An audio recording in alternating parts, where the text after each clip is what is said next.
Play.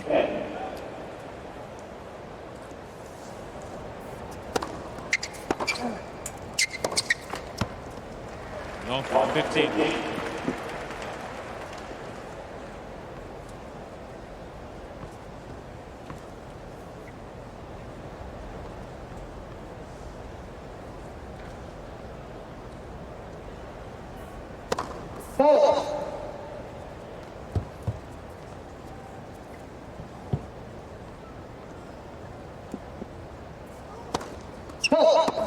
No,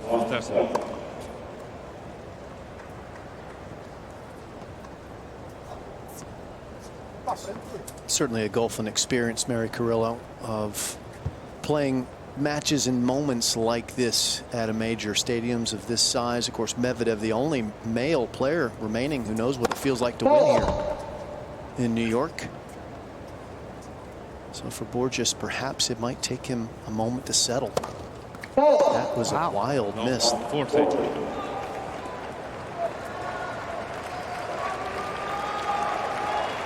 Did get to the 4th round of the Australian Open this year.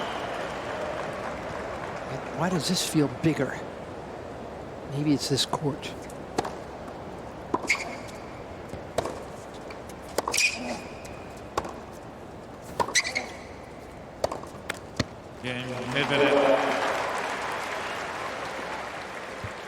The only players left on the men's side who've won majors.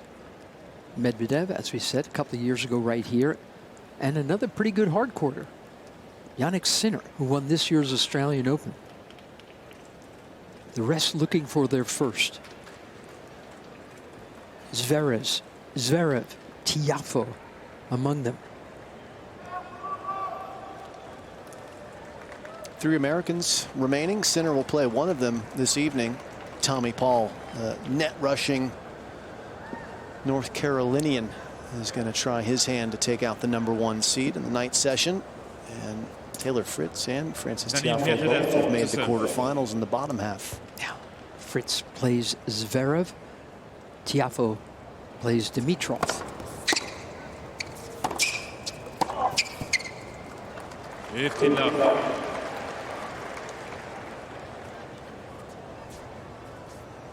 And the winner of this match will face the winner of Sinner and Tommy Paul. Medvedev, the 5 seed, got the short straw. When the draw came out, drawn into Sinner's quarter.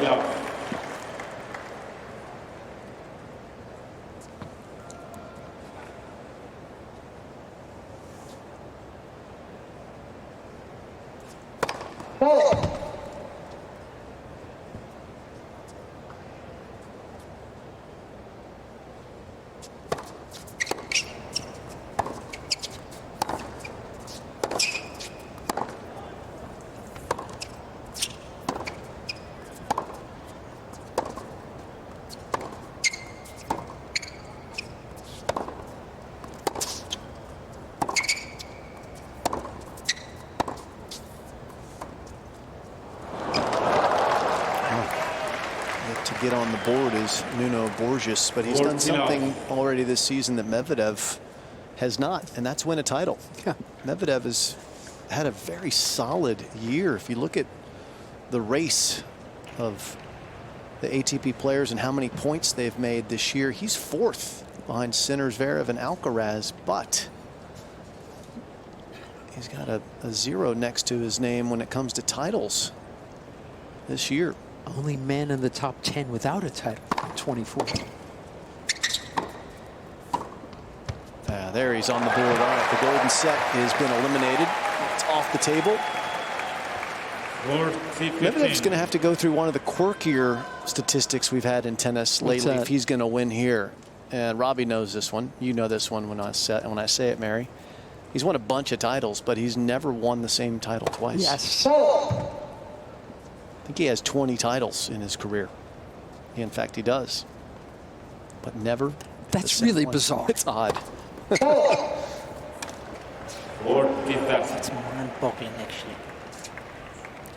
So often you see players actually performing well at tournaments where they've played well historically. Yeah, exactly. Defend the title. Game, Medvedev.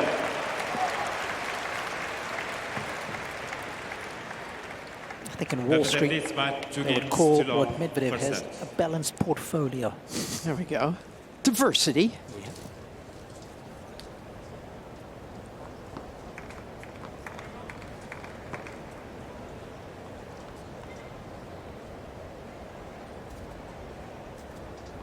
He's going to have to work around that sun and that shadow creeping across Ash.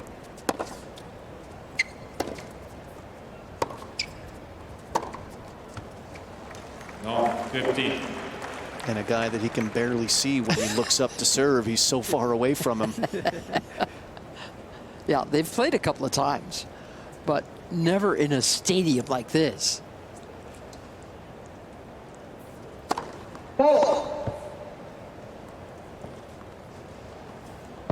But how are you supposed to hit winners against Medvedev when he's that far back?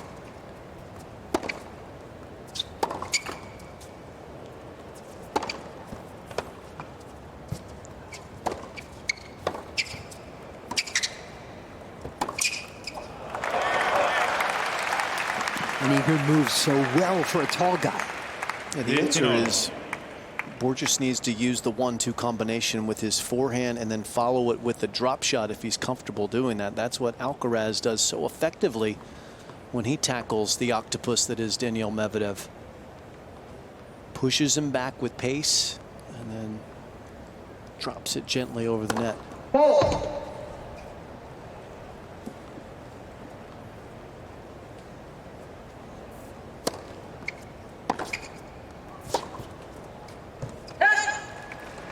15, Something that Novak did so well against him in the final last year was serving and volleying, and especially to that deuce court. And in his opening match against Lajovic, I saw Dusan do that very well against Daniil, again on the deuce side.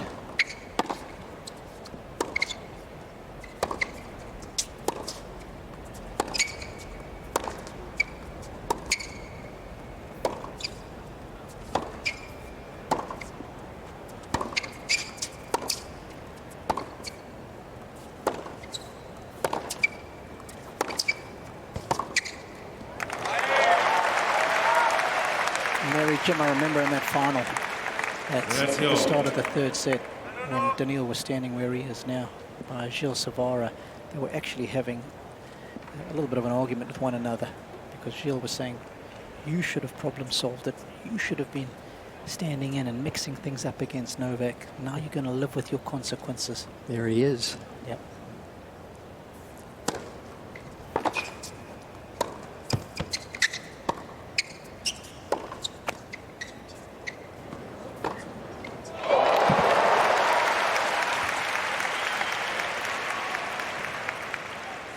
T14. Gilles Cervara is a fantastic coach, and he must love hockey because everywhere he goes, he wears the local team's hat. When Medvedev was playing in Cincinnati recently, he's wearing the Columbus Blue Jackets. He's repping the Rangers right here. The Devils probably getting a little upset. They're nearby. Wounded. I'm starting to wonder if the NHL doesn't pay him for those.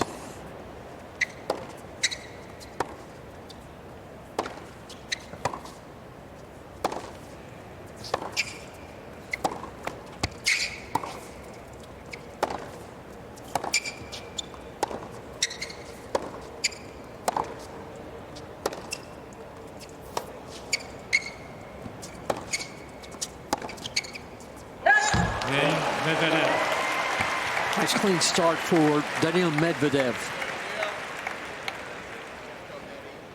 Medvedev leads by 3 games to love first set.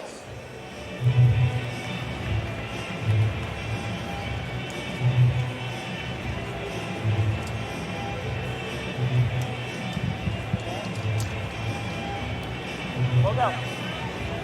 That's how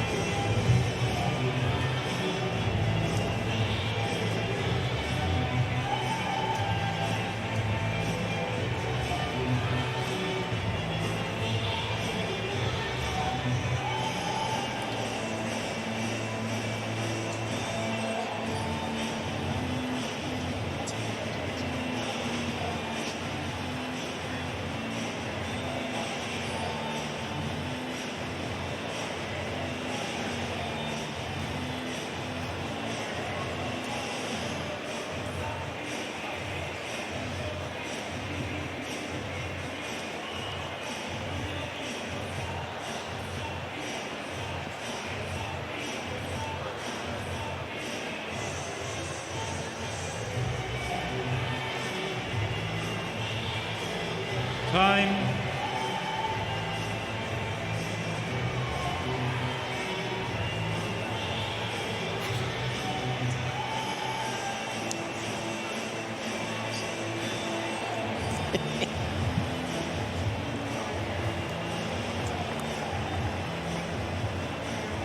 A quick 3-love lead for Daniil Medvedev.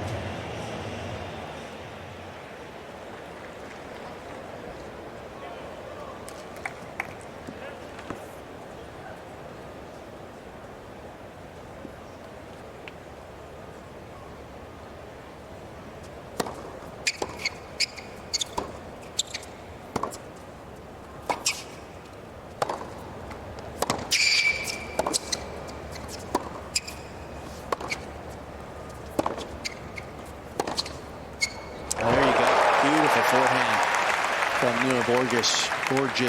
Long 15. We'll get there. And that shadow's going to get there, too. It's creeping across the court. The next 15 minutes are going to be awkward for both the players and for the viewers because it'll be difficult for everyone to track the ball.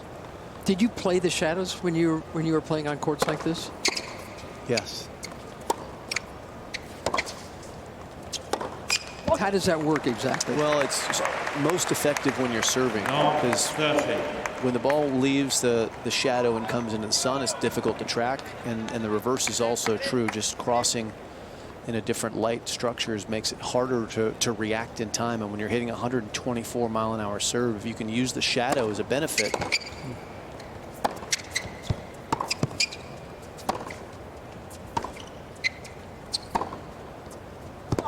It's just so much harder to return serve. So in this scenario, if you're Medvedev, if you can 15-30. hit the serve out wide rather than down the tee into the shadow, rather than keeping it in the sun all the way, it should be more challenging for Nuno. And the reverse will be true when Medvedev's returning on the deuce court. Right. The Portuguese player is going to want to bang it out wide with the first serve or into the body.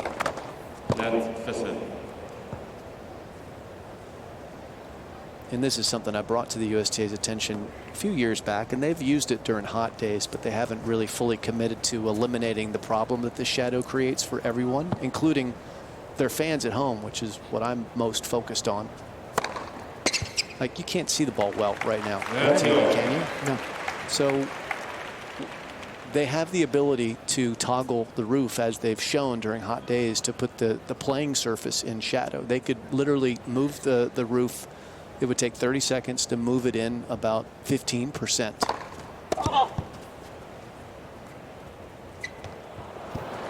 And it would make it better for the players to see. It would make it a better television experience for the global audience watching. And there's the structure. It moves very quickly for full closure, but you don't have to fully close it. You could still have the sunroof. So hopefully next year, they'll listen to you. Eric Buderak will finally get it done. He wants to do it, I know. I know, and Eric's awesome. Former doubles player who's senior here. But I'm hoping that they can solve for that, because it's a nuisance, the shadow, that you could eliminate with just a little bit of flipping switches. And then you open it back up when the shadow time is over? Absolutely. I like that. When the shadow hits the doubles alley right by the chair umpire, the next changeover, you close it so the shadow then goes onto the other doubles alley. Oh, I love this. Right? Oh, yeah. And then you just leave it there until the shadow hits the wall, and then you open it back full. They got to give you a whistle around here. I just want it to be better for the fans at home, because I've watched this tournament from home. We're not always here, and at this time of the day, it's very difficult to track the ball. Yeah, the clouds are helping us right now. Yeah.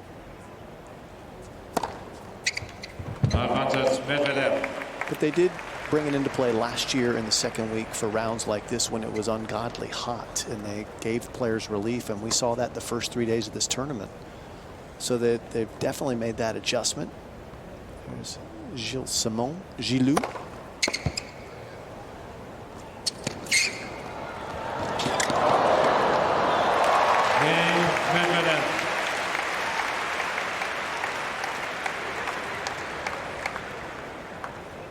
He's been added to the coaching staff, Robbie. What do you make of Gilles Simon joining Gilles Cervara, Les Deux Gilles? Yes. Oh, he would have been a nightmare to play against. He gave you absolutely nothing. He's got a great tennis brain, and I'll never forget the match I commentated on him and Novak at the Australian Open, where he caused Novak 100 enforced errors, Mary. I remember. But did he win the match? He did not. He is a disruptor.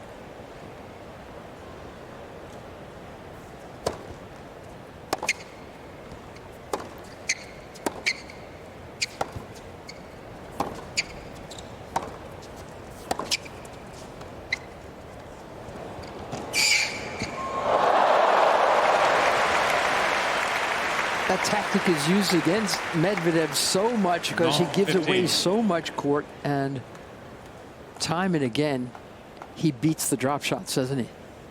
His first two steps are so powerful.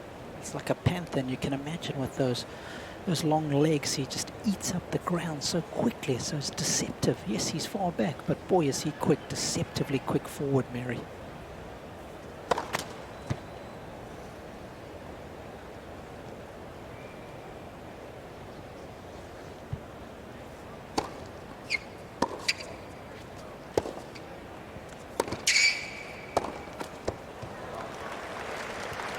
No, 30. I got to tell you, I don't like this guy's chances. I'm just trying to think of what he could do repeatedly that would get him games against Medvedev.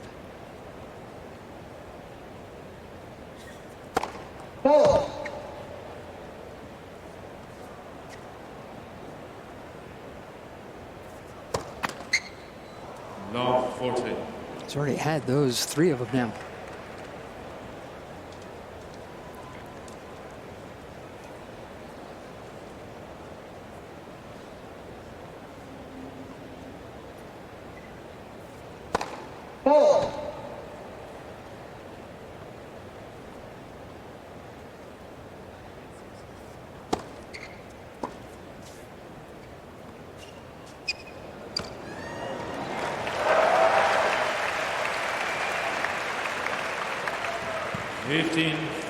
Be a good start if he could make some meaningful first serves. That's his coach bottom left. Yeah, Robbie's 5 out of 15 on first serve so far. Just making a third of them. That's putting him under a lot of pressure. Desperate times call for desperate measures. Second serve and volley gets him to 30-40. I wonder how much they discussed that tactic, because he's hardly used it on that due side, and a lot of players who have success against Medvedev do use it. No.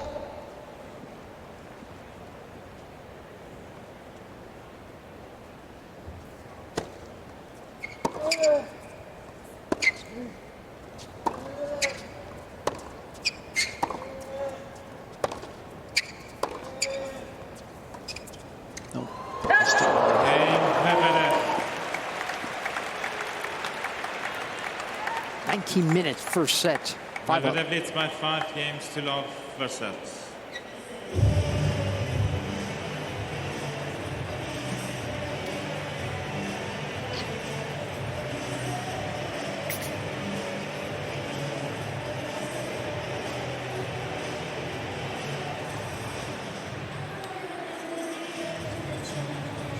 Yeah.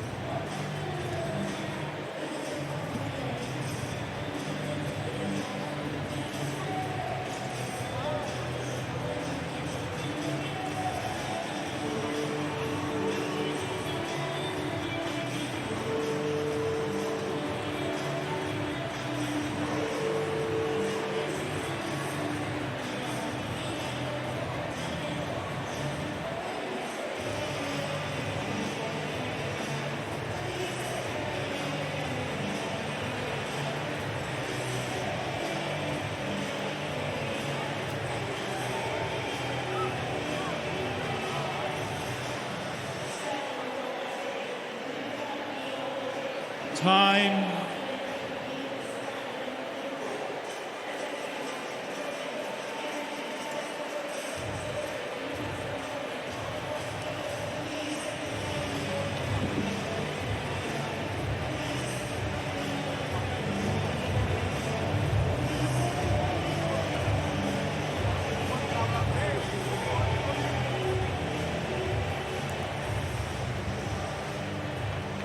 Medvedev,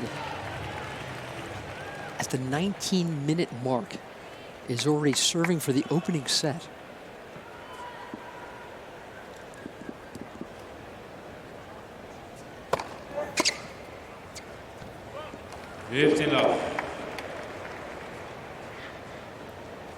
Medvedev's serving beautifully so far today with first serve percentage. He's just missed 2 serves out of 17. Now uses the razor code string from Technofiber, but he's razor sharp on serve right now.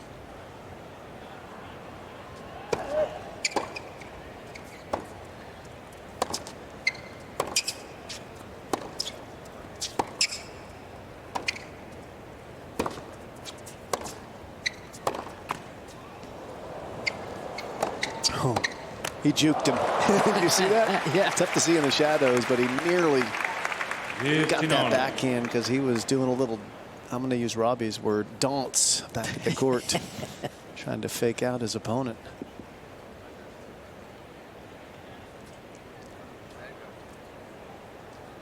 That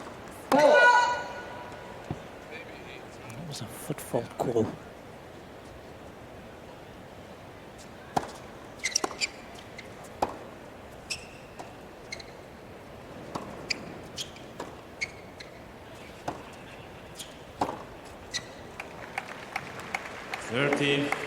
Jim, if he's making those kind of first serves, he will be delighted because that number has been low so far this week. And perhaps just fine-tuning and getting into his groove at the start of the second week here.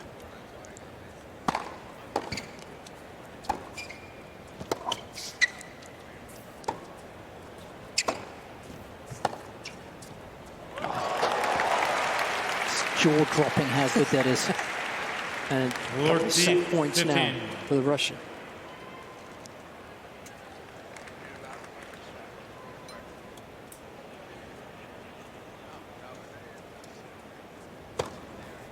Game on first set. Medvedev. 6 games to love.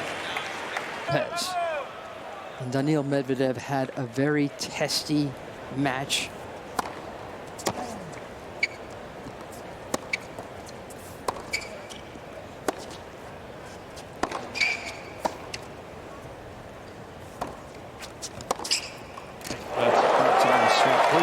Going after each other, Feliciano and Daniil. Some unsportsmanlike behavior, you could say, from Medvedev in particular.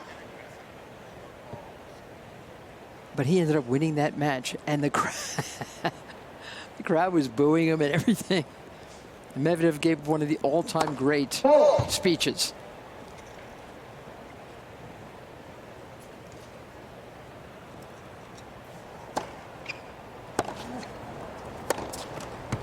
He said, "Thank you all, guys, because your energy tonight gave me the win."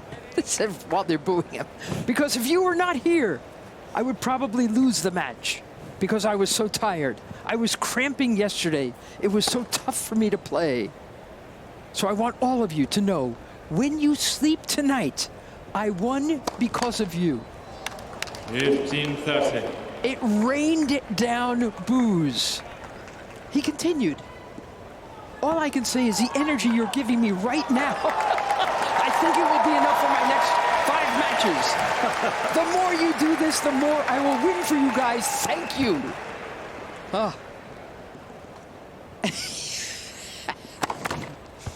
He still wasn't a fan favorite until his match against Rafa Nadal in the championship.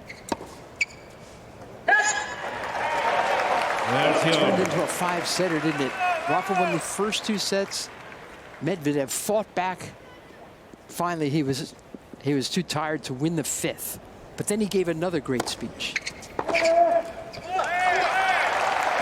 Daniil said, "I want to talk to you guys. I know earlier in the tournament I said something in a bad way. Now I'm saying it in a good way. It was because of your energy that I was here in the final." New balls, please. Well, he did. And the fans right now cheering Borges, who's just gotten onto First the game, board. second But set. I was also in the building watching that. And let's be honest, the fans really weren't there to see Medvedev win, but they were self-interested. They didn't want to see a rout either. So when he was down 2-0, they got behind the big Russian.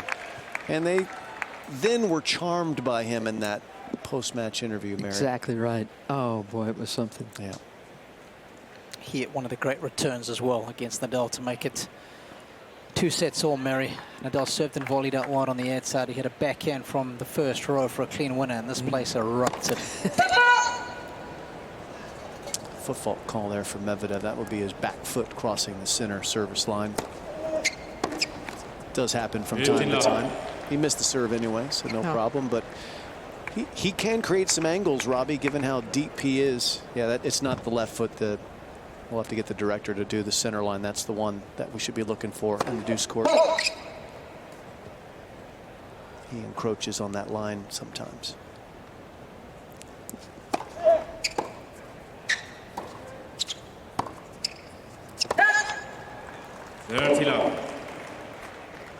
When he's returning serve from that great depth, he can, particularly these majors where they have singles nets, he can certainly hit around it. That's the back foot. If that crosses the center line, which it didn't there, that's a foot fault. And they do have a camera right behind there, and officials are watching closely. There's the camera. You can see it just over the chase sign. 30-15.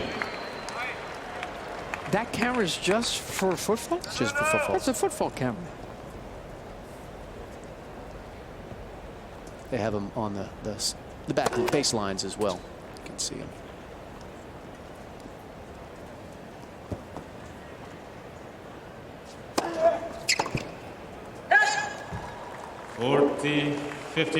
I believe, Jim, I might stand corrected. His foot only has to touch that line, not go all the way across it. 99% out. 100% violation. Yeah.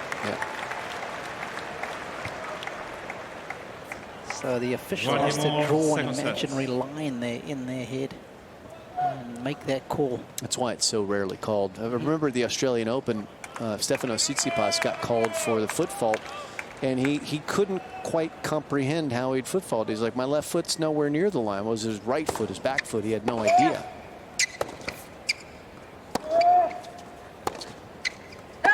Didn't appear to not understand the rule. 15.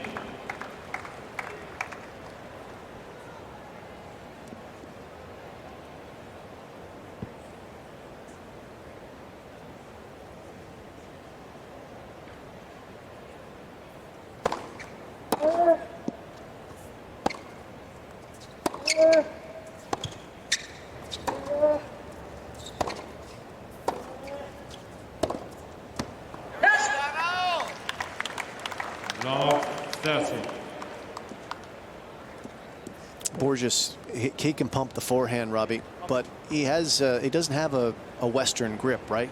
So it's harder for him to really hit it hard when the ball stays low. And who is better at keeping the ball low than this guy?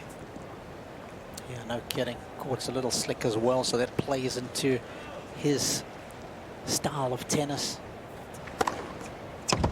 I think that might have hit Daniil in the face on the way off the backboard.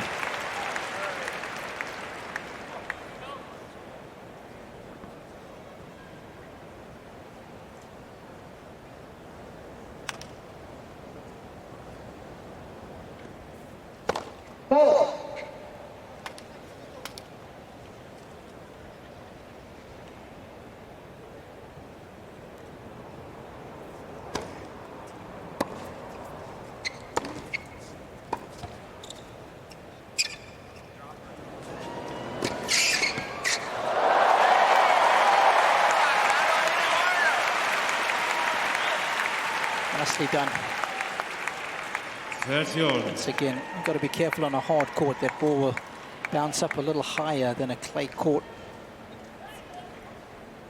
or grass court for that matter when you play a drop shot, because it doesn't absorb the bounce like those surfaces.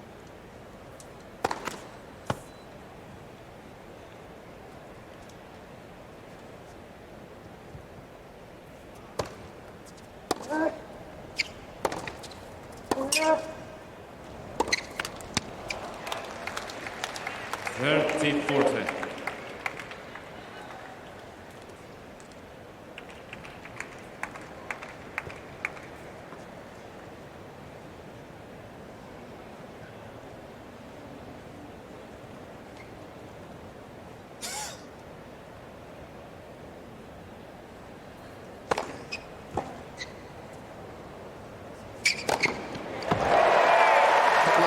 In. Yes. There's a Portuguese fan. There you go. You been to Portugal, Mary? I have not. My son loves it, and he demands that I go soon. He's not wrong. Yeah. What a beautiful country that is. Robbie's probably been there and played all the golf courses, because that's, if he can't fly fish, that's what he wants to do, right? Yes, sir.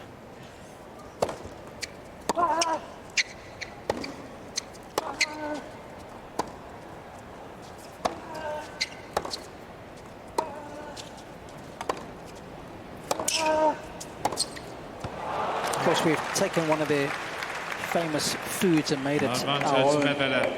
The old peri-peri chicken and Nando's is a staple diet for South Africans all over the world these days.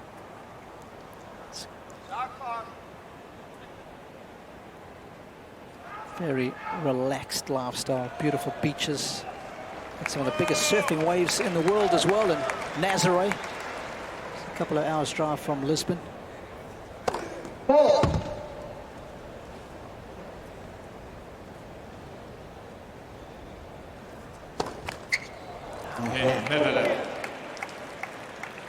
Looked like he was going to hold again there for a moment, Medvedev but already a break in the second. Second set by 1 set too low.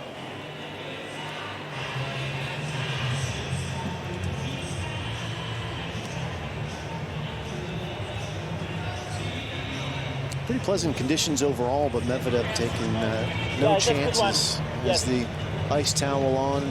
Still a little bit humid out there, although temperatures are certainly very, very nice for this time of the year. School starts tomorrow. New York City will be a different place than it's been all summer long come tomorrow morning, Mary. Everyone's back at work.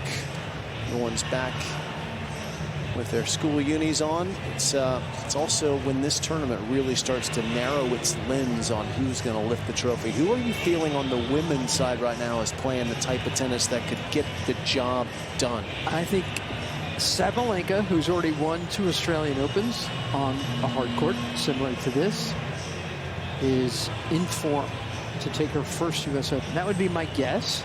She's got a tricky opponent there, the Olympic gold medalist. Yes, she does. Yes, she That's a nice little quarterfinal for tomorrow. She plays Zheng Qinwen, the 7th seed, who took out Donna Vekic.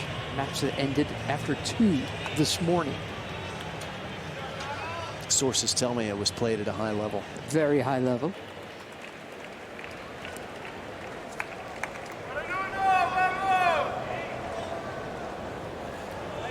The shadows crept almost entirely across the court now. It'll be gone by 3 o'clock. Yeah, this is the spot where they should stop the roof when it first encroaches.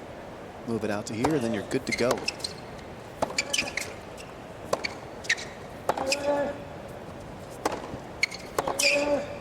That's good to go. My goodness, he's going through Borges in a hurry, is Medvedev.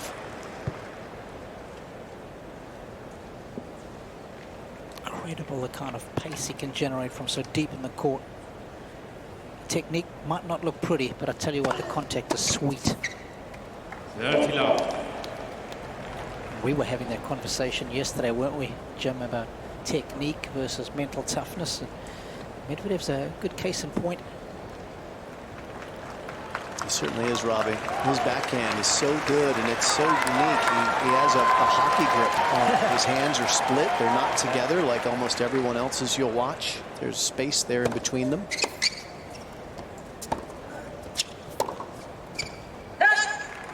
And he has one of the latest contact points on his backhand. Takes the ball so deep in his strike zone. He actually just buys himself extra time on that stroke every time.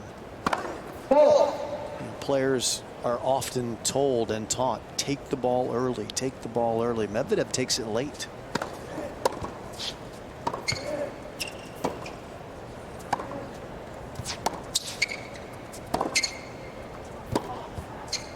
And it's because his left hand is so prominently split with his right, he's able to really control the ball with his left hand. Who taught him that? Or did he just make that up? Who teaches that? I think he probably taught himself that, if I had to guess. But you know who else had that? David Wheaton, a hockey player from Minnesota who became a top 10 tennis player and Wimbledon semifinalist in the 90s. He had a split grip. So perhaps Medvedev did dabble with hockey when he was a kid and brought it over to tennis. I don't know the answer to that, but that would be my guess. You know the answer to where he's standing right now to return. Is that Jones Beach? I'm just saying it's because you talked to Medvedev about how he does this and why he does this. In a terrific interview at the Australian Open. Jim, how did that even come about? Well, I'm curious by nature, as you are, Mary. So when we get lucky enough to get near these players, you kind of want to learn stuff. And Medvedev is a very giving interview. And he went right along with you. Oh yeah, he was up for it. He was game. But it's all the fault of Joe Wilfried Tsonga. Really? Yep. Tsonga's the match that told him he needed to change his return position. More, please. He said he played Tsonga. I think it was at an indoor tournament. He was standing in a normal return position, 3, 4, 5, 6 feet behind the baseline, and he just couldn't make any traction. The big Frenchman serve was just consistently beating him. So he just decided to start moseying back a little bit.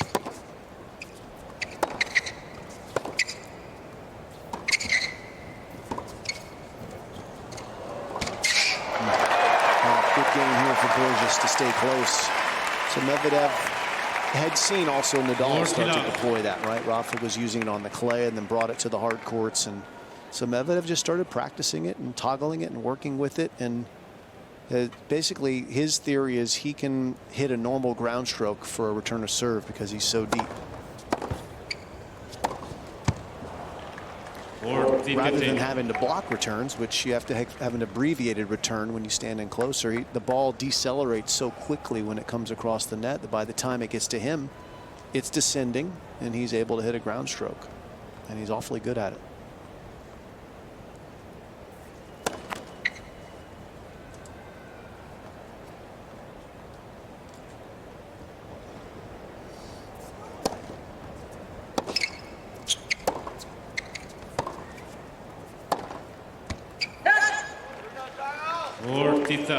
And in that interview you did with him, you stood far back with Daniil as well. You were like looking across the net.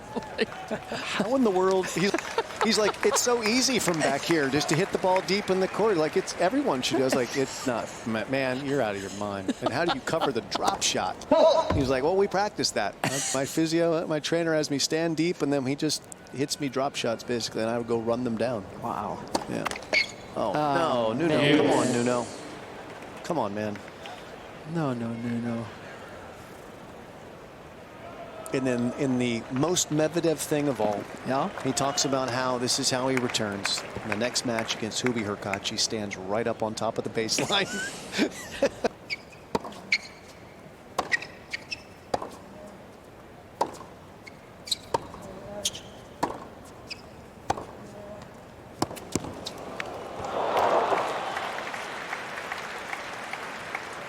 He's just one of those guys, Mary, you can ask him anything and he'll just go along with you, and he's so smart in so many languages. And he is one of our unique characters without question. Well, he says, when I'm on the court, I always make headlines. Medvedev says, sometimes good, sometimes bad, sometimes funny.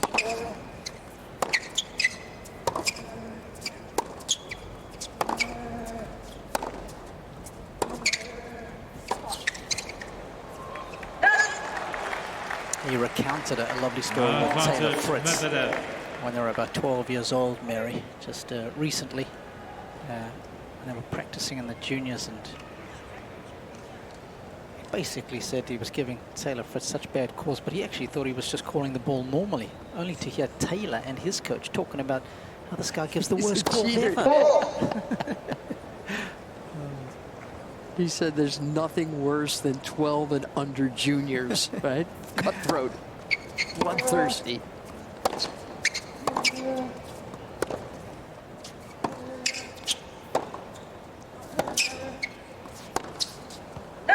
Game, Medvedev. Ah, this is going by in such a hurry. Medvedev leads by 4 games to 1, second set, and by 1 set to love. He also said, Robbie, talking about how he makes headlines, he says, when I'm on the court, my mind is constantly boiling. Boiling. He said, it's frustrating. Sometimes with good emotions, it's okay. But when it comes out wrong, it just boils. He says, when I finish my career, I'll have some good legacy in tennis and titles and good memories on the court. And for sure, iconic moments on the microphone. He understands his personal power. I love it. For me, he's the best interview in our sport. I'm right behind you on that one. And it's because he's so bright. Yep. Went to a special school when he was younger in Russia for kids who excelled in maths and science. So that tells you a lot right there. Yeah. Time. Math is going his way in this thing.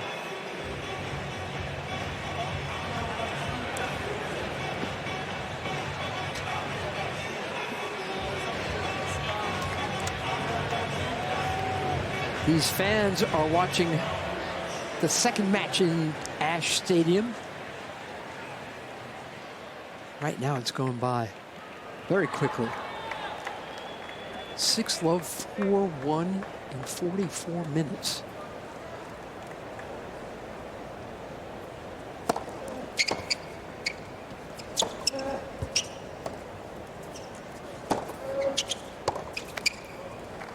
Just wonder how much that previous match of Borges has taken its toll on him, maybe physically and mentally, because the win over Jakub Mensik was an incredible one, saving 3 match points, eventually coming through in 5 sets.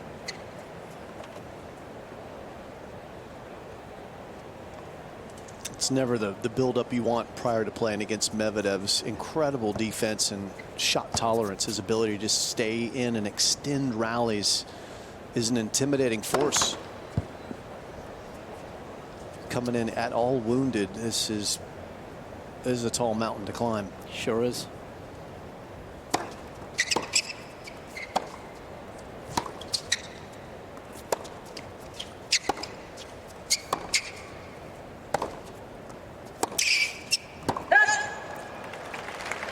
Five-set match, and 3 of those sets went to tie breaks, including the last 2. And that was some fight.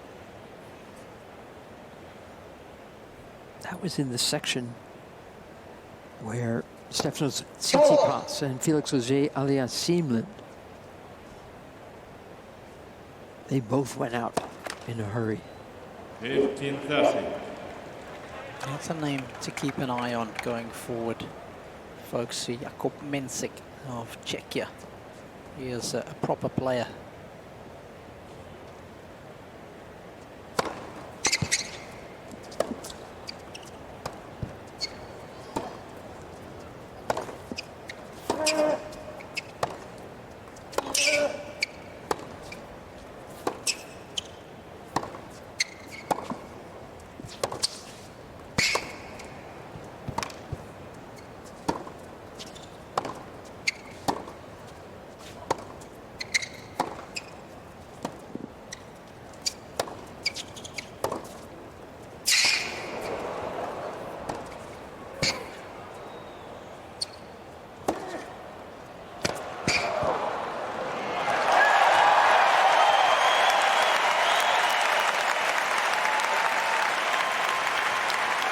Best point of the match for Borges there. It required extreme patience and precision. 28 shots. Borges probing for any opening, and Medvedev trying to stay vacuum-packed over there eventually. Break points are now on the line. Chance to get one of the breaks back.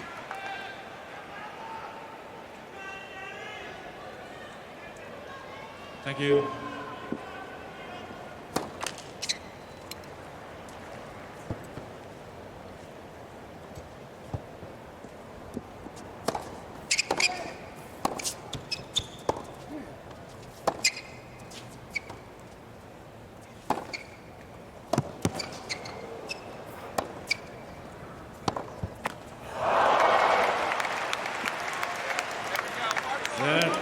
I don't know if you saw it, but there's so many subtleties to Medvedev's game. That forehand down the line was a lot flatter.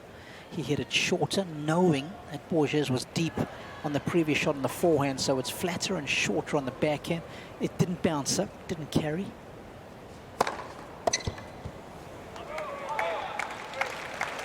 Cheers. I think sometimes people underestimate how well Medvedev can go and meet the ball on the baseline. We often think of him returning deep, but tell you what, once the baseline really starts, he can stay neutral against the best of them. Advantage, Medvedev. His ability just to change the length of his swings when the ball's coming to him quicker, just shorten the swing.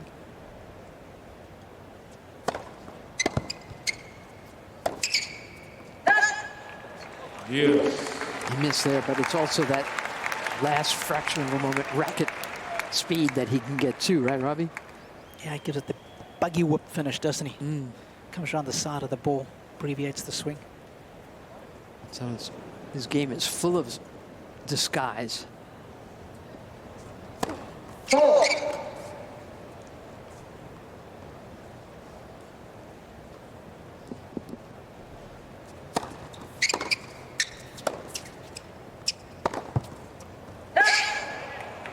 Advantage, Medvedev.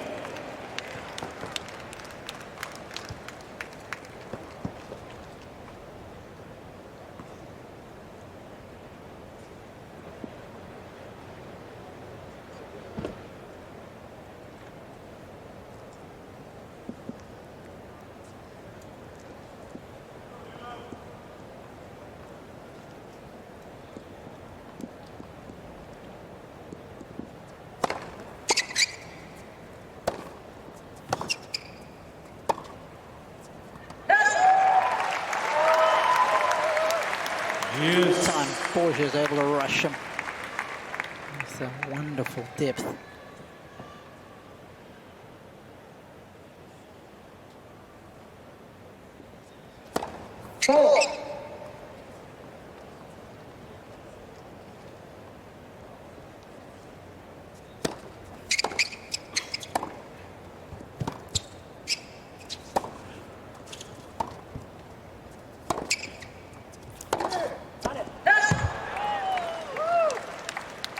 Advantage, Medvedev.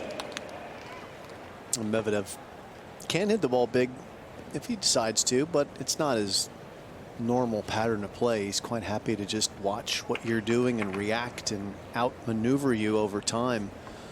So for Borges, if he wants to bide his time, he can play slow and central, just like Gilles Cervara, one of Medvedev's coaches, did against Djokovic that time that he nearly beat Novak in the Australian Open. And then once you feel like you have an advantage, then go big. But constantly trying to rip the ball against Medvedev, it's hard to really gain an advantage unless you're just razor sharp.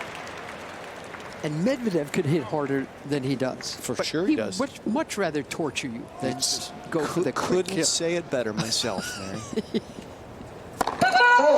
That's another infraction of the center line. The back foot of Medvedev crossing that line.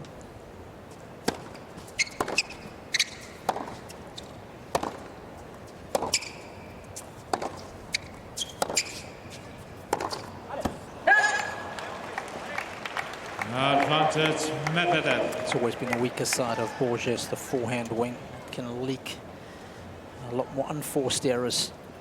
That's the only side he can really do damage with, though, too, Robbie. Like winners, that's the trade-off for him. Yep.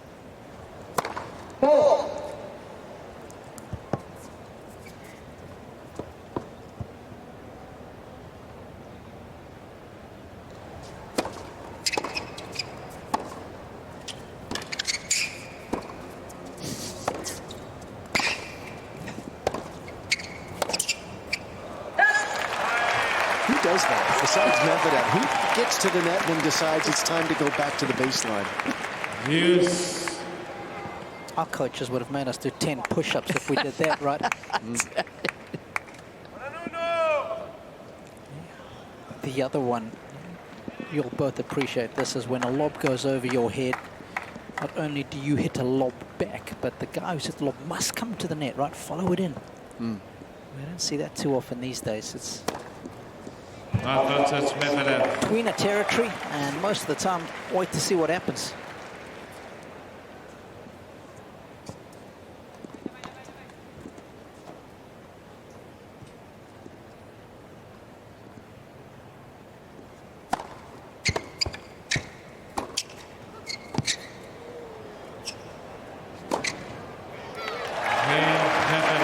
Two good serves in a row from Medvedev help him win that game. Now it's 5-1 in the second. Medvedev leads by 5 games to 1. One thing that I also quite enjoy about Medvedev is in this era of expanded entourages. Yes, he has 2 coaches. That's new this year, but he travels lightly. Yep. Oftentimes it's just his wife Dasha and Gilles Cervara in the coach's box. His physio doesn't seem to like the limelight. Doesn't, if he can sit elsewhere, tends to.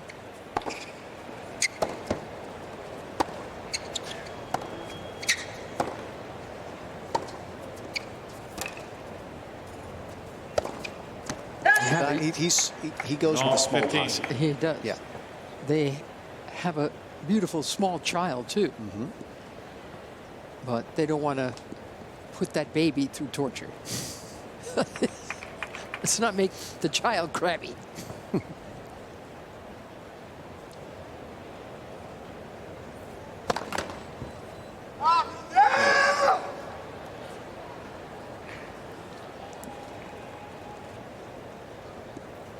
Borges serving in the low 40s. That's why he's screaming.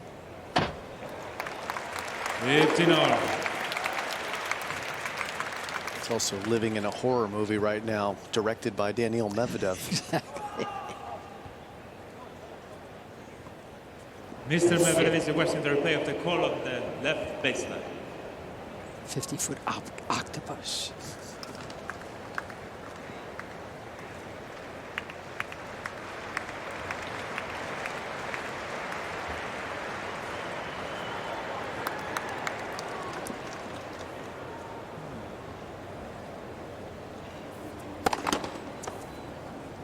If the 12-year-old Medvedev might have tried to call that one out.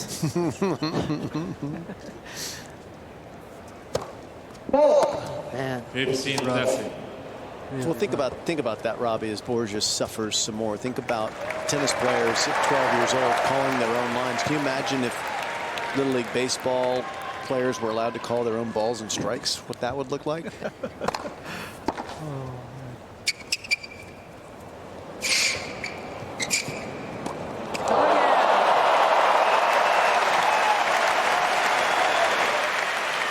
So elegant. So graceful. 15-40. Let's see how he does this. I'm not sure this is the kind of balletic beauty you were talking about. Well, just tried an underarm serve there. Desperate times at double set point. Another. Second Medvedev. Dismal. That's got to hurt for Borges. 6 games to 1. Double faults. He tosses his racket in disgust. Okay. Medvedev to serve. I think Taylor's very high. I'm going to go upset Fritz.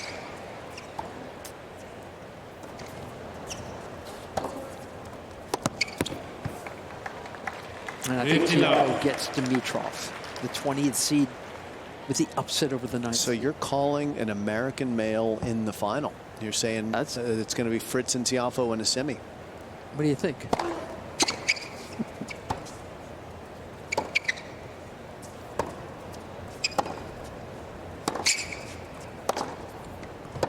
I think I'd like to see that happen. I'd like to see that happen. And again, the only guy left in the tournament who's won the Open is this guy Serbian. So for all the rest of them, it's going to be a new experience. New opportunity, new pressure.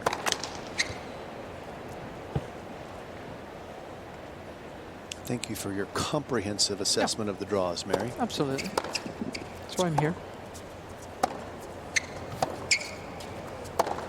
Not really, but when a match is this one-sided, this is where we have to go to try and talk about things of interest, because this match has been uninteresting, to be honest. Yeah, we're talking around it. 63 points won for Medvedev, just 31 points for Borges. This is about as one way as you can see. But we've got plenty of fluffer nutter we among can us. filibuster with the best of them. Yes, we can.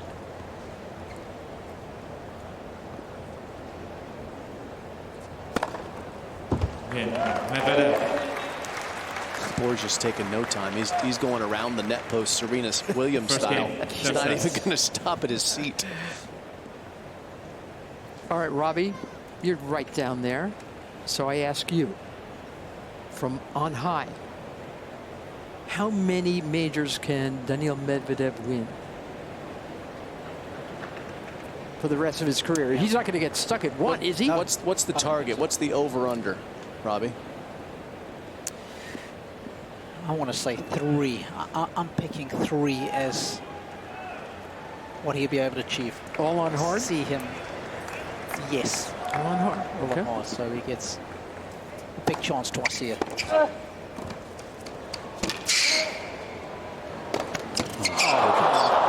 I was just about to applaud him for serving and volleying for the first time and winning the point. And then he does that to me. Yeah. Love the tactic. Spare a thought for him, Robbie. He's feeling no joy out here, is Nuno Borges. It looks like he just wants off of this court as quickly as possible at this point. He may get his wish. Yeah, Mary, I'll settle for 3. 3. Would you go over or under? Maybe 2. Okay. Certainly has a chance to win this for the second time.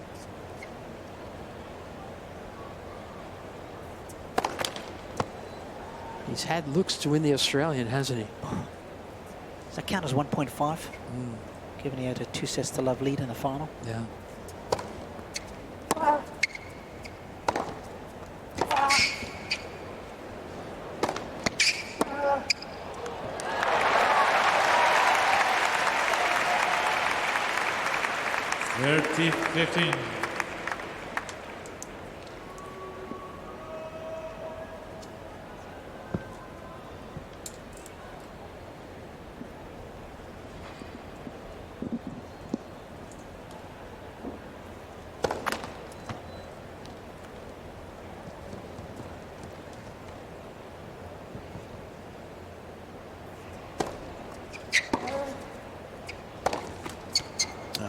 30 30 all here. Medvedev's played in 6 finals already. Been in 3 other semifinals. I'm taking over 3 for sure. Yeah. This guy hangs around the basket. Eventually you get the ball in the hoop. 4 defense. Guy's made 2 Wimbledon semifinals on a surface that doesn't seem to suit his game. If he stays healthy, he's still a relatively young guy for this time in the tour. 28 years old. Yeah, I'm gonna take the over, and none of us know. It's just we're just all hunching right now. Yes.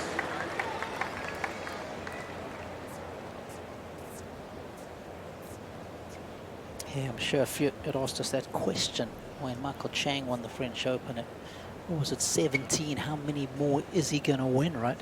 Just never know. Advantage Borges. There's made 3 finals here, 3 in Australia. He's just ever consistent on this surface. Not playing well, particularly at this tournament, the beginning of the tournament. Now look at him in the 4th round, just taking care of business, Elvis Presley style.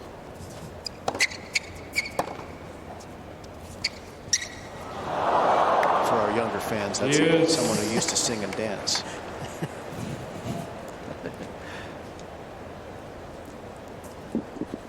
He was the king. This guy is maybe not quite the king of hard courts, but he certainly knows what he's doing out here.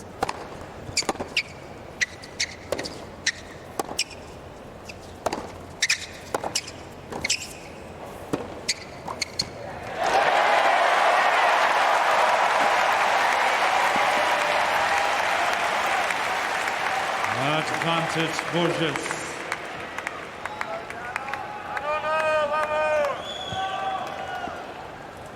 It's his first volley. That's very good. You've got to be so careful about going to the open court. Second time round, much better.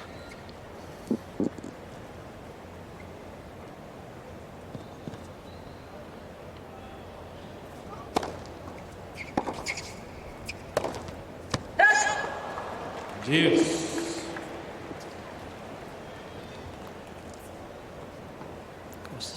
An NCAA singles finalist was Borges, lost to Paul Jubb of the UK back in 2019.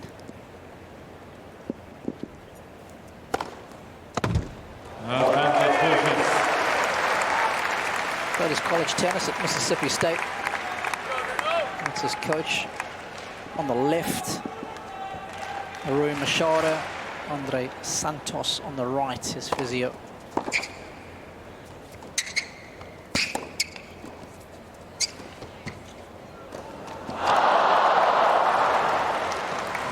Yes. Well, at least he's trying something different. I don't mind that, guys. He's exploring all options.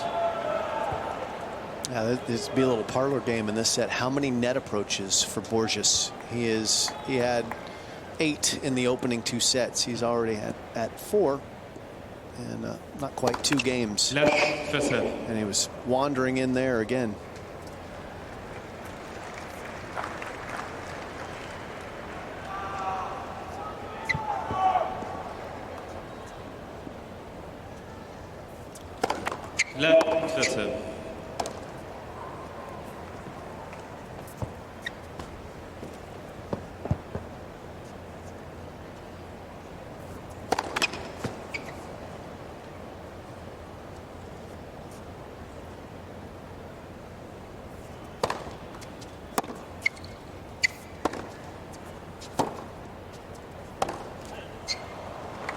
Advantage Medvedev.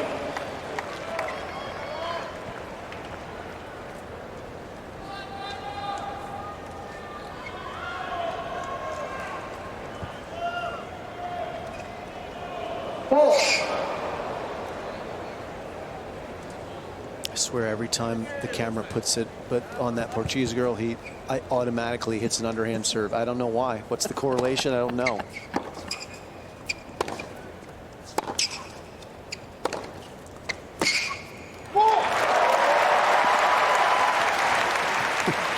Yes. Here's a look at it. Tried to slide it out wide and just missed his mark. Medvedev was there for it, though. He wasn't fooled at all.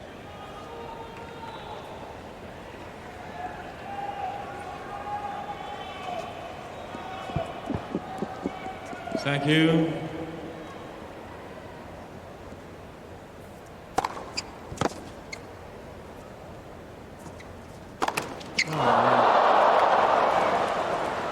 Advantage Medvedev.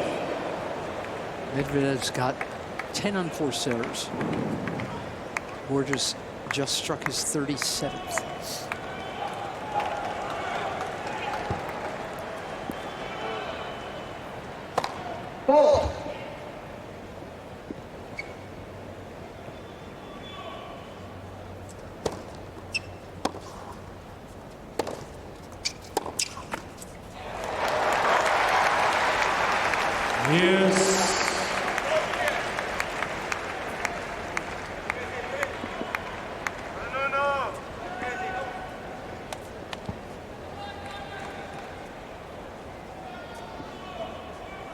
Thank you.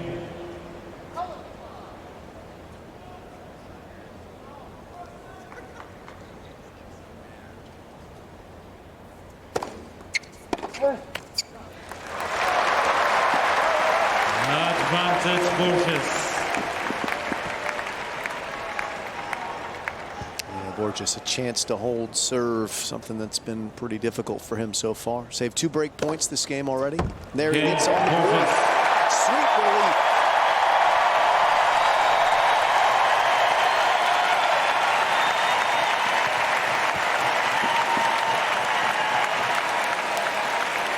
One game all, third set. Just giving the crowd a baseball swing. Thank you. Well, the Mets are playing tonight. Yeah. Right across the street, Citi Field.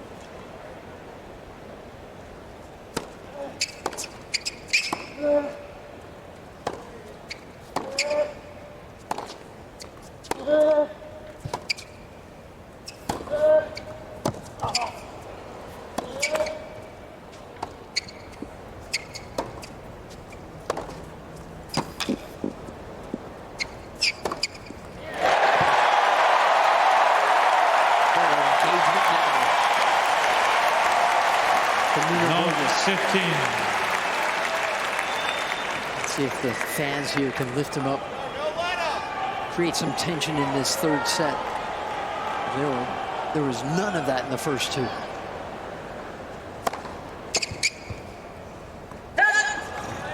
You were telling us that story about how the crowd really wasn't engaging well with Medvedev in the U.S. Open in 2019 until he was down 2 sets to love, and then they really got behind him. Yes. Something like that could happen that? here. I'm just suggesting the crowd wants more tennis. That I do believe, yes. And there's only one man that can give them that, and he's wearing yellow out there.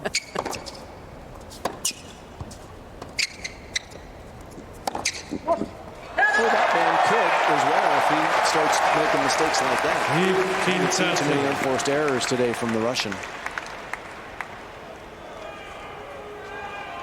By the way, when are we going to stop this nonsense of not putting Russia on the scoreboard? Do you think Putin really cares about that? And Belarus. Really stopped his aggression, hasn't it? Yeah. This is a moment for Borges. Because he was down 2 break points in the prior game. Now a chance to actually get a break a serve lead. Stranger things. Thank you.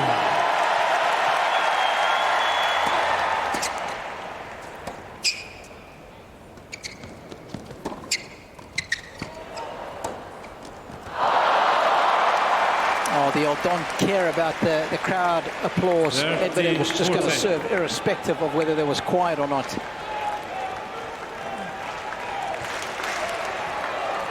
Always a sign there's a bit of frustration just lurking beneath.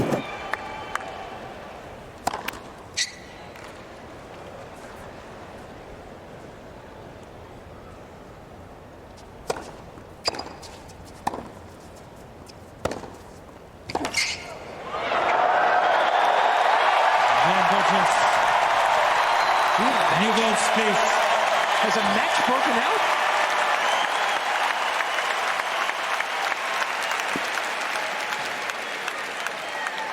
Borges leads by 2 games to 1, third set.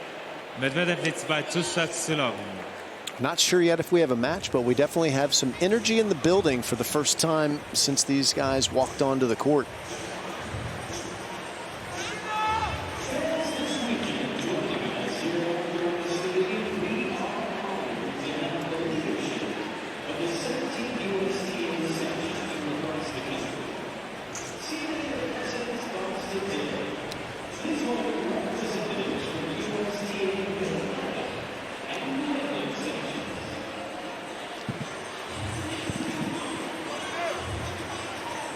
Speaking of energy, Robbie. Yeah, nice to have some. It is nice to have some, but here's my question to the Academy. Okay. I'm going to name some players who among them could do with a long, long rest after this U.S. Open. Coco Gauff. Time. Stefanos Tsitsipas, who says he's had a long-term slump. Novak Djokovic. Carlos Alcaraz. I will expect your answer forthwith.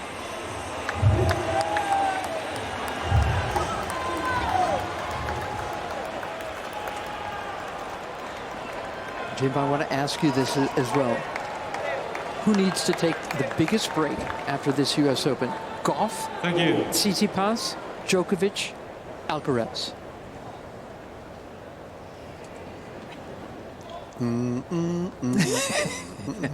There are no wrong answers. Or maybe all of them.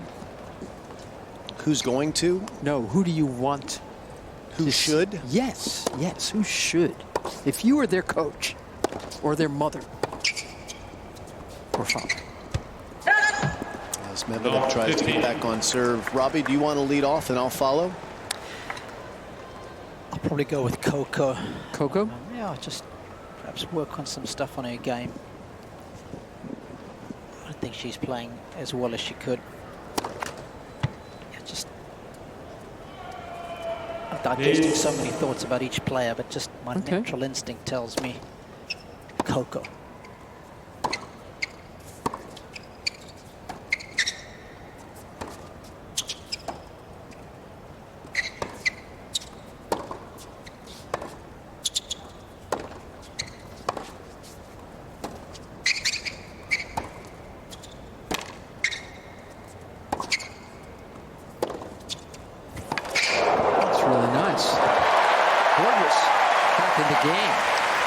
Stefanos Tsitsipas says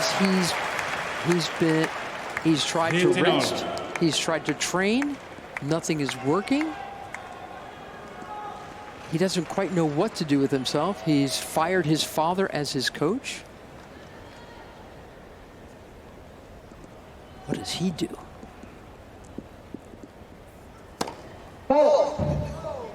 A long-term burnout is how he is describing himself. And he said it's been going on for almost 2 years. That's hard to argue against those comments. You know, I'm always so scared to take a good period out unless you actually are working on something. The tour goes past you very quickly, Mary. If you remain stagnant.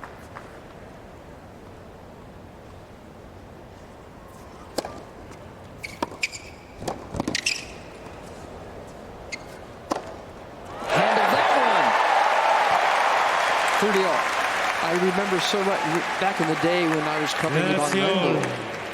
He played so much, so much. And at one point I said to him, you know, why don't you take a little bit of a break every now and then? And he said, well, there was some coin involved, yes. He was earning a lot of potatoes at the time.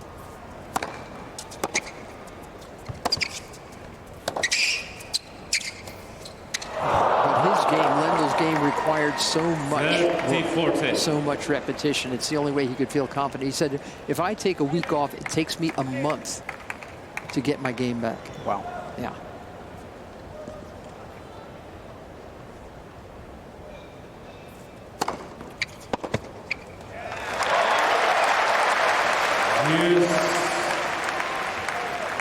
Good save of a break point from Borges. Medvedev been pretty good at taking his serve today. 6 for 12 now on break point opportunities for the big Russian.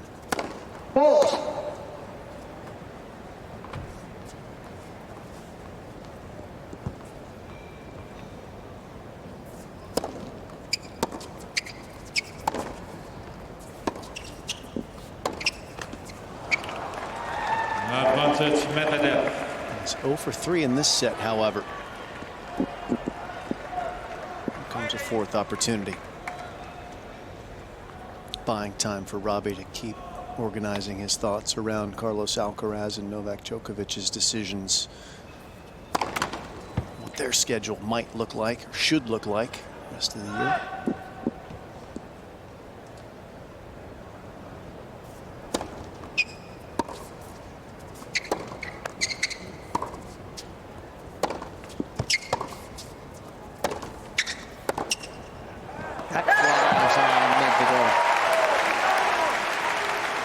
game still isn't decided. Yes. Both Djokovic and Alcaraz left this place looking pretty crispy. I thought what you suggested the other night with Alcaraz was a bang on. Play Laver Cup, take a couple of weeks off now. He's not even playing the second week of this event. Play Laver Cup, get a couple of matches under his belt, and then hit the ground running in Asia.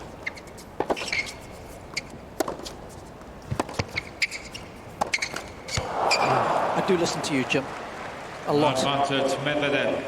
It's not advisable, Robbie. It's an affliction. We'll see if we can get some medication for that. I'll hustle some down to you.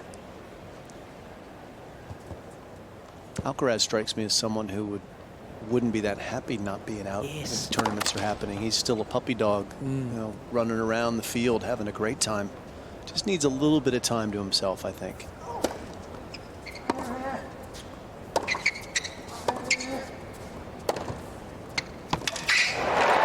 So nice now. Borges, he's starting to get a toe hold, and he's also starting to get some swagger when he's walking around. He looked like a dead man walking there for the last set or so before this one began. Looked like he just wanted to get off of the court in a hurry. Now he wants to hold serve and just keep moving.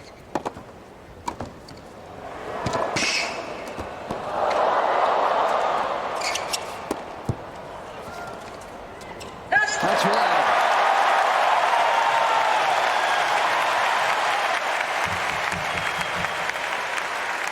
Advantage Borges.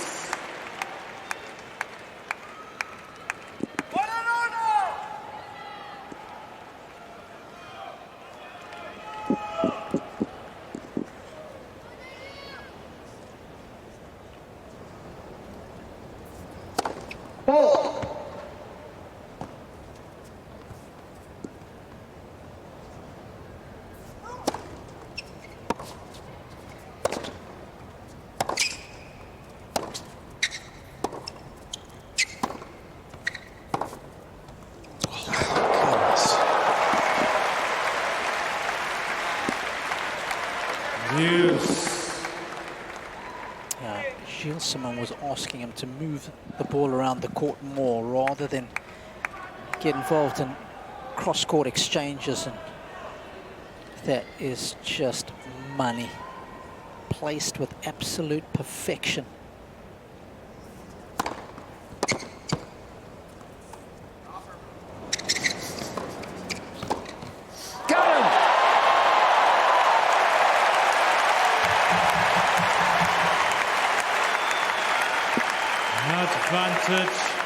Another chance for 3-1. Tell you what, wasn't the best of drop shots from my side view. Medvedev had all kinds of time, but he has manufactured an absolute beauty to get out of trouble there.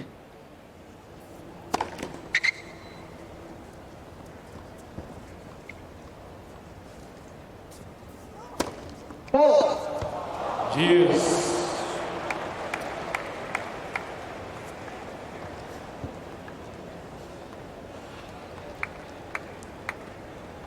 Nine double faults, and Medvedev's not a player that you need to over-serve against on second serves, because he's not trying to hit a winner a lot of the time off your second serve. Not often at all, unless you're serving and volleying.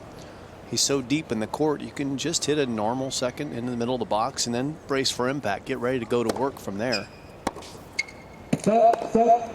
Ooh. So the Hawkeye system, the electronic line calling system malfunctioned. That's what stop. It automatically comes from the. They're going to both come in and hear from the chair umpire. Let's listen into, get an explanation.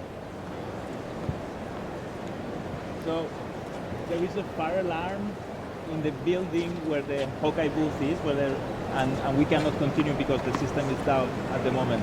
So if you want to have a seat, and then we'll resume as soon as possible. Okay.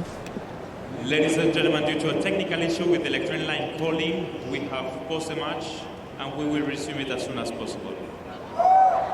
This is an awkward scenario here. Fire alarm caused Hawkeye to take a pause, so we'll take a pause as well.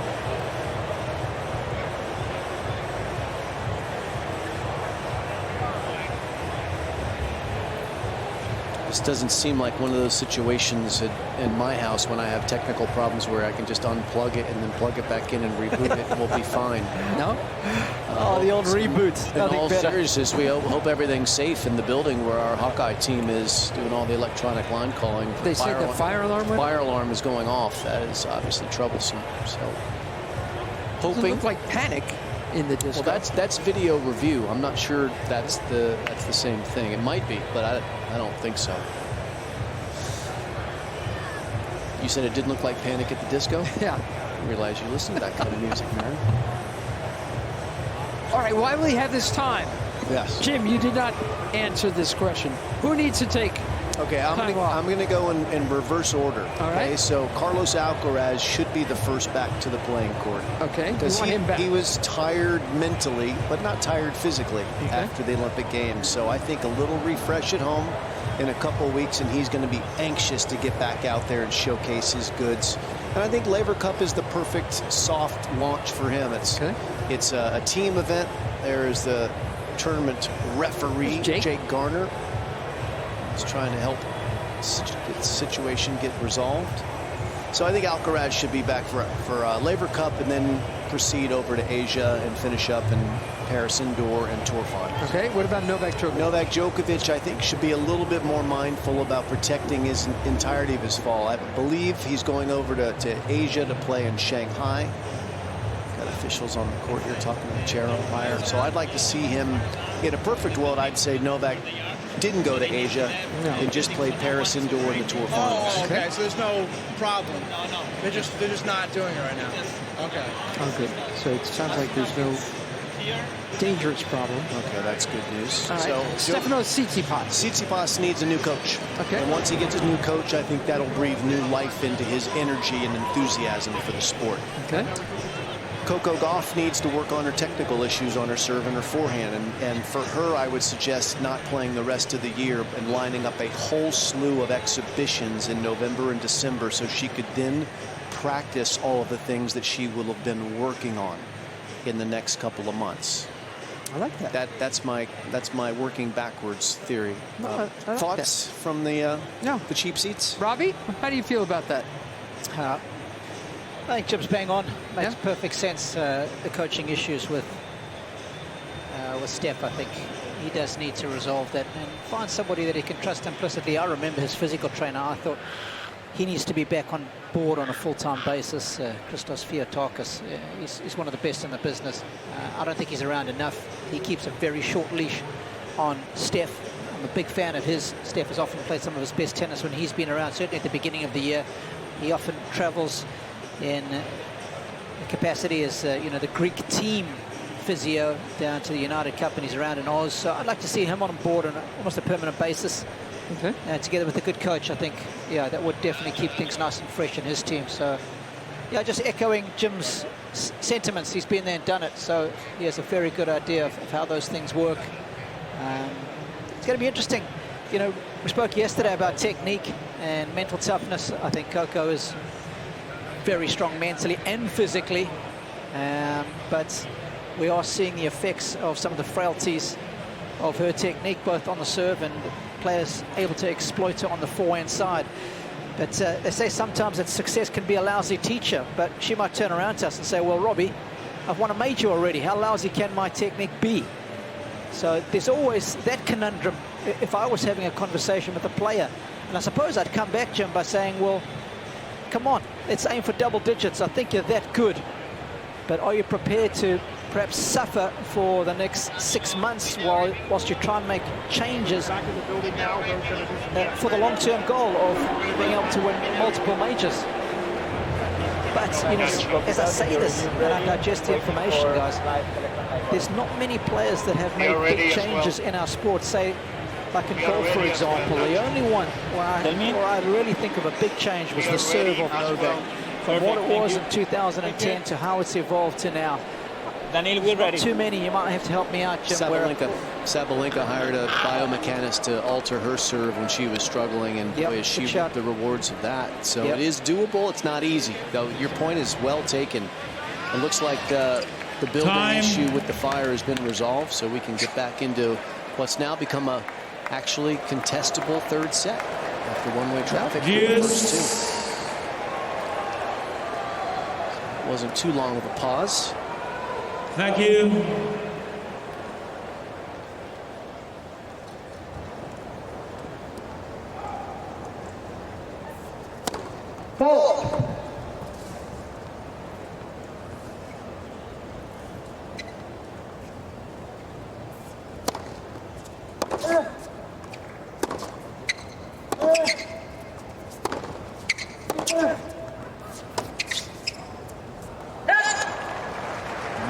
Advantage Medvedev. Right back in a threatening position here with his fourth break point of the game.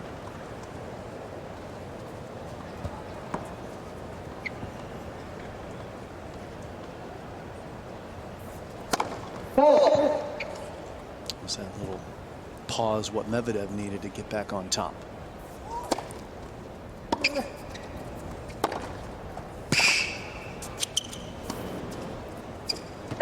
Again, Medvedev.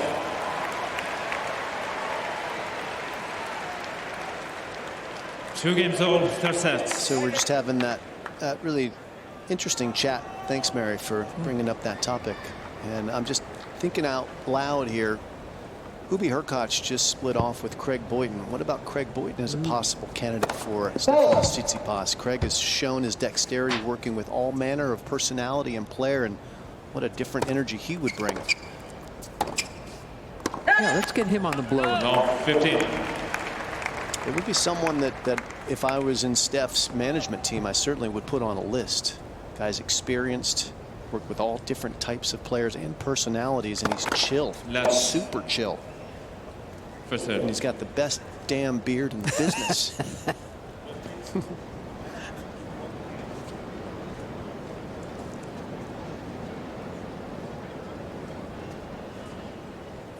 Two quick points, and Medvedev got out of that last game even at 2 and 2 sets up.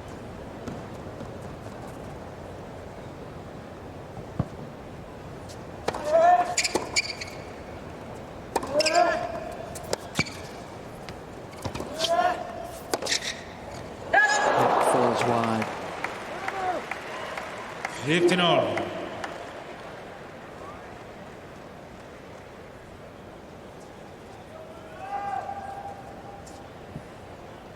Try to say all those thoughts about those players with empathy, because it's not easy to be. It's a great job, but it's not an easy job. 30, 15. And to be in charge and have all that responsibility of who you hire and fire and when you play and when you don't. And if it was easy, everybody would do it.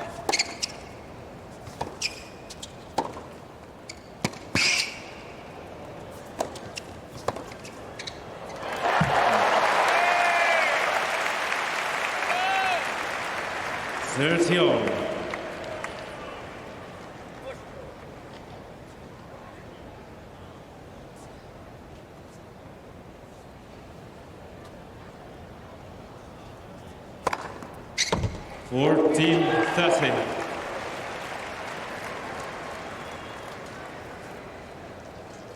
Medvedev, just feel like he's just trying to hustle right through this now.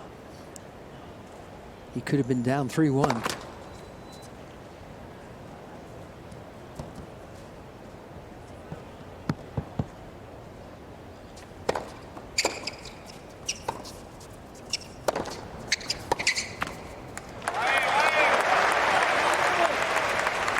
Yes.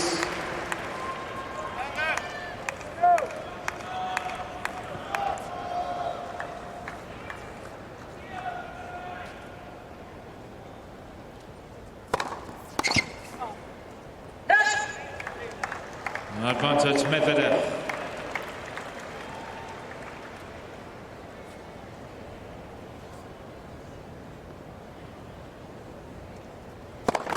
Let Medvedev.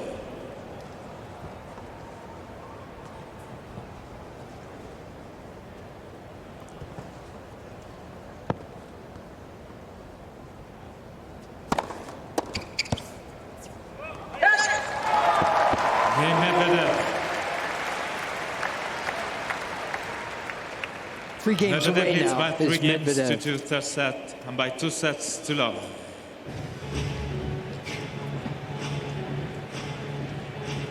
Are you good on balls?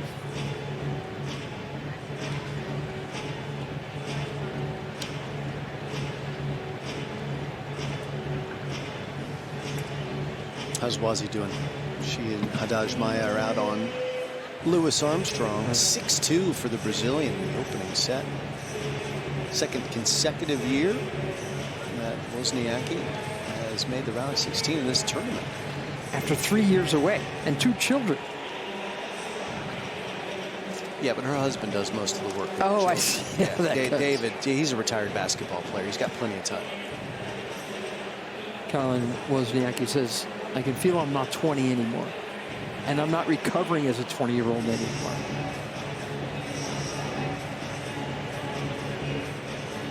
She's been making it look easy en route to this round, though. She had sure a clean run into the 4th round, but this is... Time. The works have been gummed up a little bit here. She says, sometimes I feel like I'm 20. When I move around the court, she thinks I still got this. She says, I'm definitely paying a lot more for some of those movements that I probably wasn't previously. Fair enough, from the 34-year-old.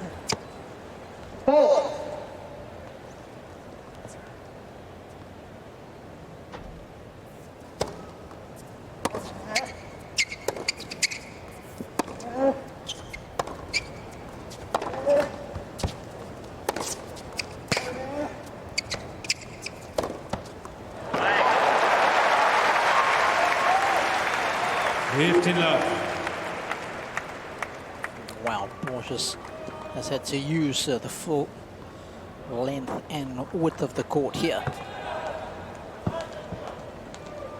Nicely done.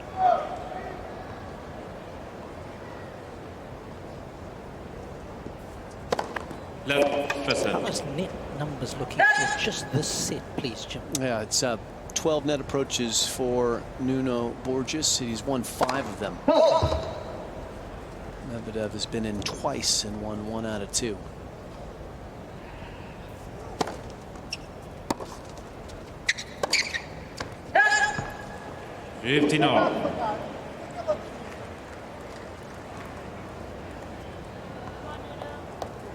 Looking for some input from Coach Machado there.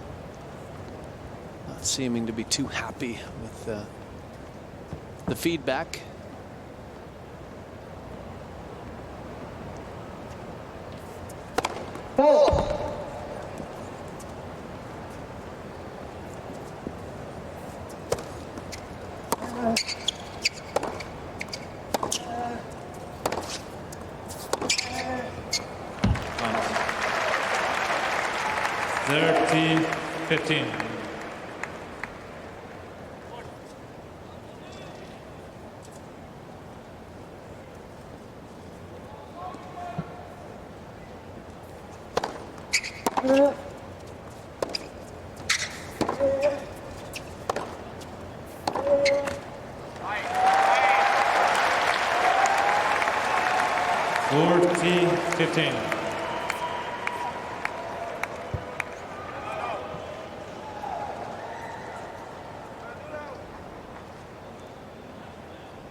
Three games all, third set.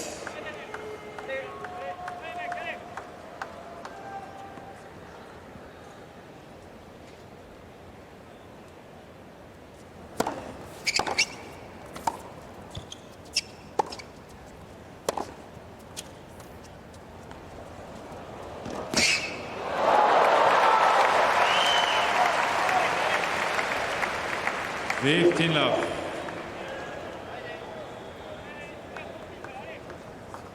Not great on the feel of the drop shot again. You can see Daniil taking that ball while it was still above the height of the net. Then he can be nice and aggressive with it and hit down on it.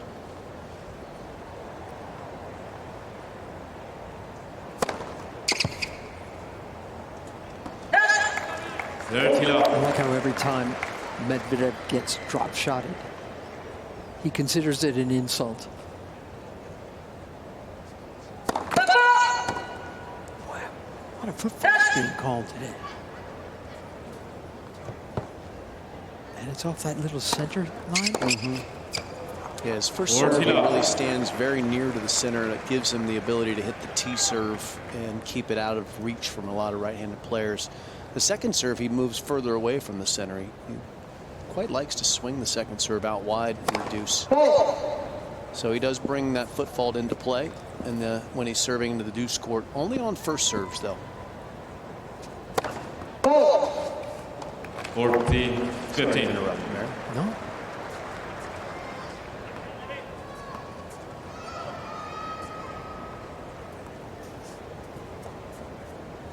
Boy, he really rides right up against the middle, doesn't he?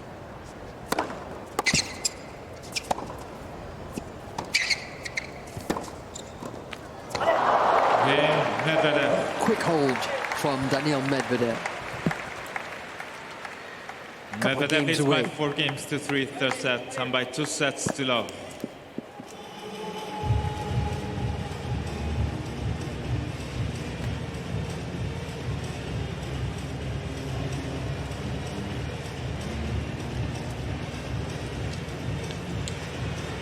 So you say Medvedev takes exception to people drop shotting, feels insulted by it? I really think he feels that way. Does he? Because he should. It's a compliment is what it is, because what the players are saying is we cannot get the ball past you. And you're so far back. The only possible way for us to get you off your axis of evil is to bring you into the forecourt. Yeah. Because it's just impossible to get past him back there for most players. I guess that's one way he could be looking at it. Sound like a glass half full kind of guy. Take it as a compliment. Absolutely. I don't know. So many people talk about how far back he plays from. And he has to talk about it a lot and even defend it a lot.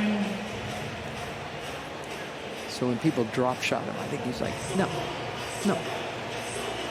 I got this whole court. Coming up on 4 o'clock now on Labor Day Monday.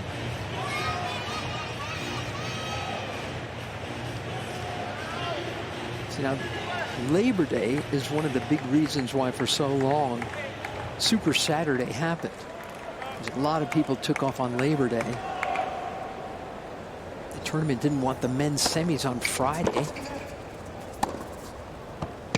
Because a lot of people couldn't take a second day away from work in that week. So they had the 2 men's semis and then the women's final sandwich in between them for a lot of years. In fact, this is the 40th anniversary of Super Saturday in 1984, when just every single match went to the distance. Lendl beating Cash, then Martina beating Chris, and then McEnroe beating Connors.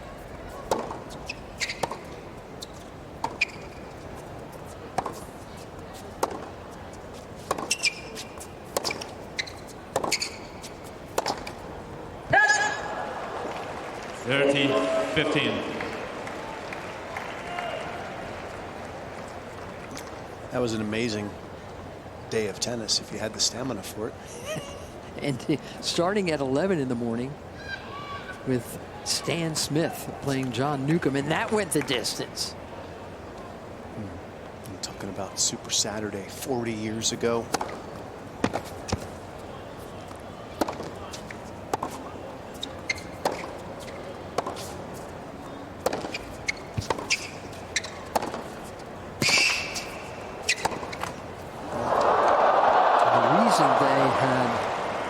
Thrown in the Smith-Newcomb match to start the day is because in 1983, that Saturday semis, it used to be called, went so quickly. So they figured, all right, we better throw in an extra one, not knowing that those 2 guys would really be playing it for real.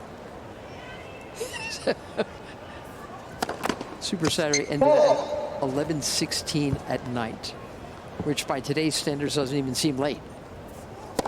30. How many is that for Borges? It's getting late early again for Borges. 10 double faults and a breakpoint chance that might just seal it for Medvedev.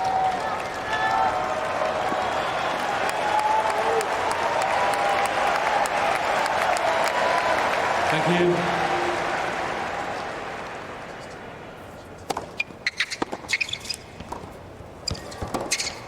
Got him.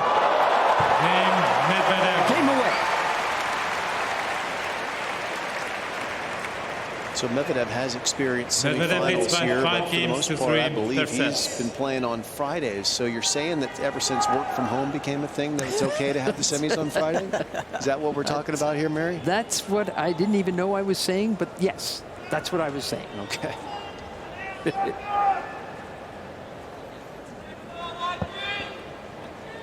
Thank you.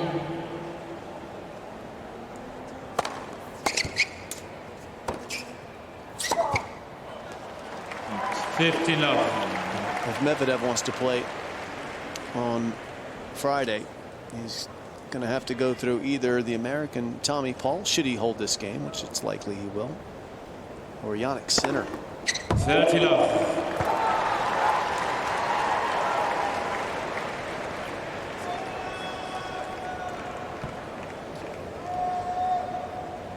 And Jannik Sinner has been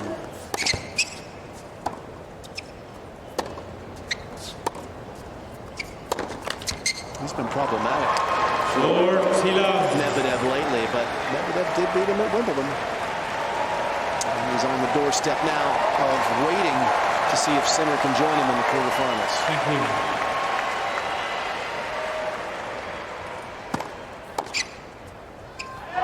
Game 7 match Medvedev, 3 sets to love. 6 love, 6-1, 6-3. 1 and 3. Borges tried hard in that third set, still lost to the 3. Medvedev moves into the quarters.